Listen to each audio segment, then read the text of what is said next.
सत्संगत जी, प्यार से कहना धन निरंकार जी। हिमाचल के इस सोलन शहर में जहाँ आप सब इस रूप में, तो चाहे ये नज़ारे ये वादियों के भी, और फिर भी एक सत्संग के अंदर जब आप सब आए तो उद्देश्य सिर्फ एक कि निराकार का ही हमेशा एहसास बना रहे। और कैसे दूर दूर से भी महापुरुष आए हैं, और कल भी जैसे कालका में भी सत्संग, और आज हालन में तो कालका में भी जब थे तो भी यही ध्यान आ रहा था कि कालका मतलब कल, जैसे काल,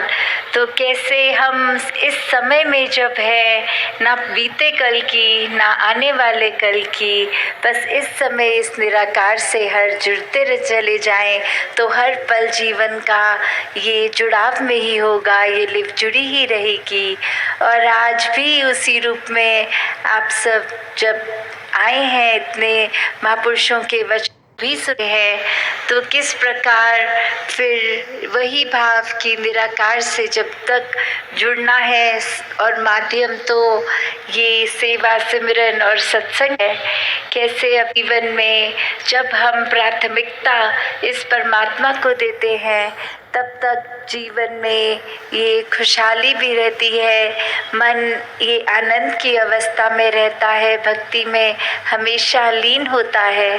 तो हम सब भी आज यही अपने ऊपर फोकस करें कि कहाँ कहाँ हमारी कमियां हैं उनको दूर करें, और कैसे हर एक की अच्छाइयों के ऊपर भी जहाँ फोकस करें कि हर कोई अच्छा है, अपने अंदर भी हमने अच्छाई हर एक के लिए रखनी है। जैसे संसार का हाल तो बहुत ही इससे विपरीत भी चलता है, और एक शायर ने तो यहाँ तक लिख दिया कि उन पे गलतियाँ गिनाते हैं लोग, पल भर में अच्छाइयाँ भुलाते हैं लोग। कि चाहे किसी के साथ एक स्वभाव हम अच्छाई का बनाते रहें, पर अनजाने में भी अगर एक गलती होती है तो उस गलती को ही हर कोई फोकस बना लेता है, और पुरानी एक अच्छाइयाँ सब भुला के वहीं मन में मलाल लेके एक मन मुटाव बनाकर, और वहीं फिर अच्छाइयाँ तो नज़र नहीं आ रही, और हर एक को जब भी मिल रहे हैं वो कमियाँ गिनवाते चले जा रहे हैं कि इस व्यक्ति के मैंने तो ये भी किया वो भी किया। तो कैसे एक संतों का स्वभाव तो ये होता है कि हम नहीं चंगे बुरा नहीं कोई, कि हमसे एक गलतियां करने वाला और कोई नहीं ज़्यादा, सब संसार में अच्छे हैं। तो कैसे ये जब ब्रह्म ज्ञान की दात प्राप्त हो जाती है तो पूरे ब्राह्मण में हर एक में ये निरंकार के दर्शन होते हैं, हर एक इंसान में अपनी ही छवि दिखती है। फिर हर एक से सिर्फ ये दिल दया का भाव रखते हुए प्यार करता है, करुणा, एक सहनशीलता, ऐसे अन्य और खूबियाँ ये दिल में बसती चली जाती हैं। और तब ये होता है कि अगर सत्संग आए हैं तो अपनी कुछ कमियां यहाँ छोड़ कर जाएं और अनेक अच्छाइयाँ लेकर जाएं। तो इस प्रकार अगर जीवन में प्राथमिकता हम सेवा सिमरन सत्संग करते हुए निराकार को देते हैं तो फिर एक सारी दुनियावी भी जो हमारी एक रिस्पॉन्सिबिलिटीज़ हैं घर परिवार की, कामकाज की, वो सहज में ही जहाँ होती जाती हैं। और फिर ये मटीरियलिस्टिक चीज़ों से हम जुड़े तो हैं, पर वो नॉन अटैचमेंट वाली बात की एक तो हम इतने अटैच्ड हो जाते हैं कि वो वस्तु ही है, उससे इतना लगाव हो गया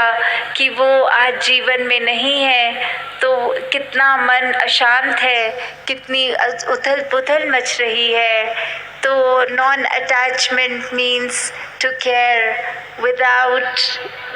उसका हार्म नहीं लेना, without taking it, without making it affect you mentally और इंटरनली, कि कैसे एक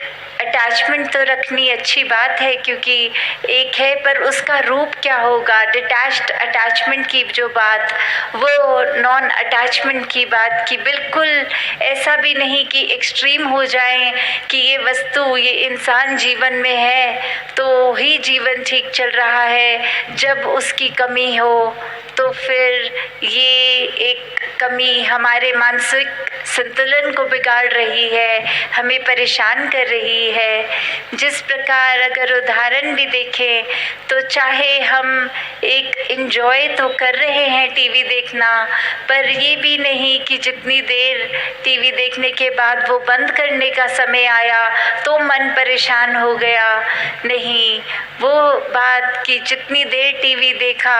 उसका आनंद लिया, पर जब उसको रिमोट से बंद कर दिया तो मन फिर जो दूसरा जो कार्य कर रहा है उसमें एक मज़ा देखे कि कैसे कोई चीज़ जब तक है उसको पूरी तरह उसका लाभ लिया जाए, उससे अच्छाइयाँ एक ग्रहण की जाए, और अगले ही पल वो वस्तु अगर नहीं है हाथ में तो फिर जो दूसरी चीज़ दातार ने दी है उसी में एक हम इसका शुक्राना करते हुए उसका पूरा लाभ लें। तो बात वही कि हर एक पीर पैगंबर जब भी संतों ने ये संदेश दिया कि हमें इस जीवन में एक पैदा हुए हैं इस संसार में, तो साथ ही में हमने एक उद्देश्य को भी लेकर इस संसार में आए हैं कि अपनी पहचान कर लें। इस प्रभु परमात्मा की जब पहचान हो जाती है तो एक अपना असली रूप कि ये आत्मा तो परमात्मा का ही अंश है, जब वो बात पता लग जाती है तो फिर वाकई ही ये मोक्ष और मुक्ति की जो बात आती है कि फिर जीते जी हम इस तरह इस परमात्मा के रंग में रंगे रहते हैं, ये भक्ति को अपनी हम एक प्रबल करते रहते हैं, और फिर एक हमेशा जब निराकार याद रहता है तो अंत समय भी इसकी पहचान याद रहती है कि हमारे शरीर ने हमसे जब छूटना है तो इस आत्मा ने इसी परमात्मा में फिर लीन हो जाना है। तो कैसे जब संसार में आए हैं हर एक पारिवारिक रूप, सामाजिक रूप, एक सब हमने अपने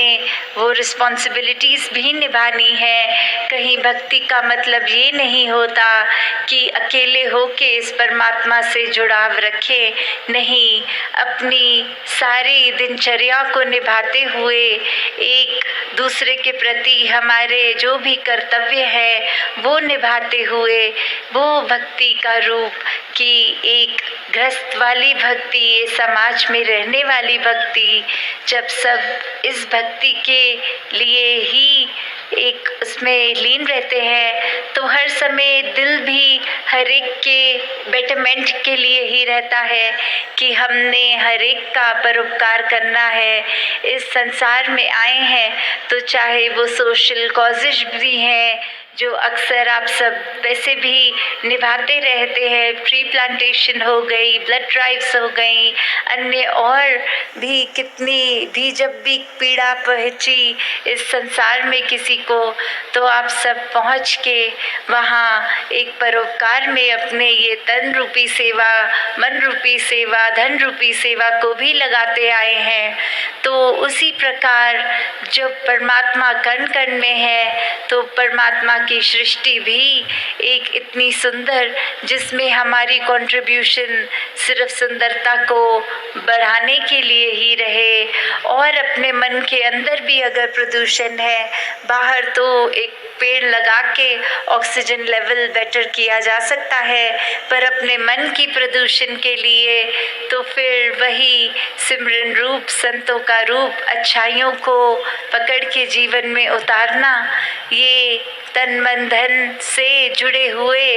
एक समाज से, इस निराकार से, जब वो अच्छाई हमारे अंदर है, फिर उस अच्छाई ने हर जगह ही पहुंचना है। तो इस रूप से प्रदूषण चाहे अंदर हो या बाहर हो, उसने तो हानिकारक ही रहना होता है। और हानि लाभ में हम बहुत ही सरलता से एक टर्न कर सकते हैं उसको। सिर्फ निराकार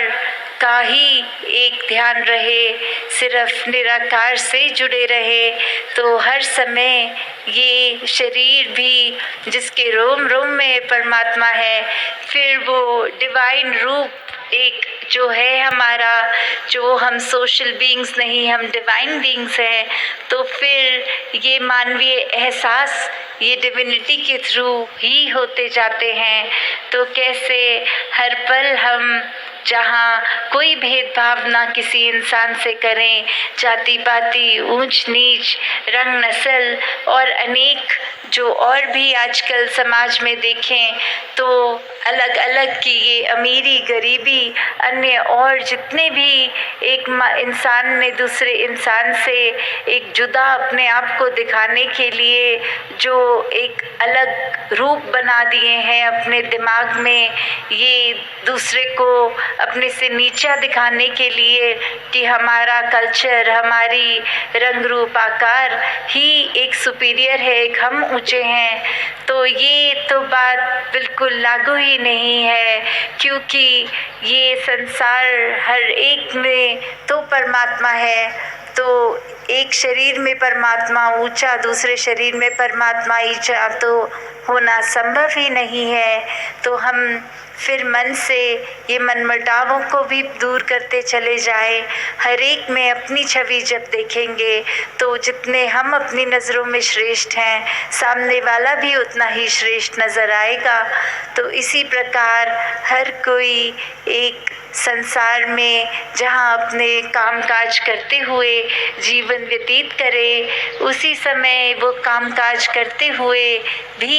ये भक्ति साथ ही साथ एक व्यतीत होती जाए, ताकि वो किया गया हर काम भी भक्ति का ही रूप ले। हम सोते जागते उठते बैठते खाते पीते ये कोई भी कार्य करते असल में तो भक्ति ही कर रहे हैं, मन से हर एक की सेवा ही कर रहे हैं। तो दातार कृपा करे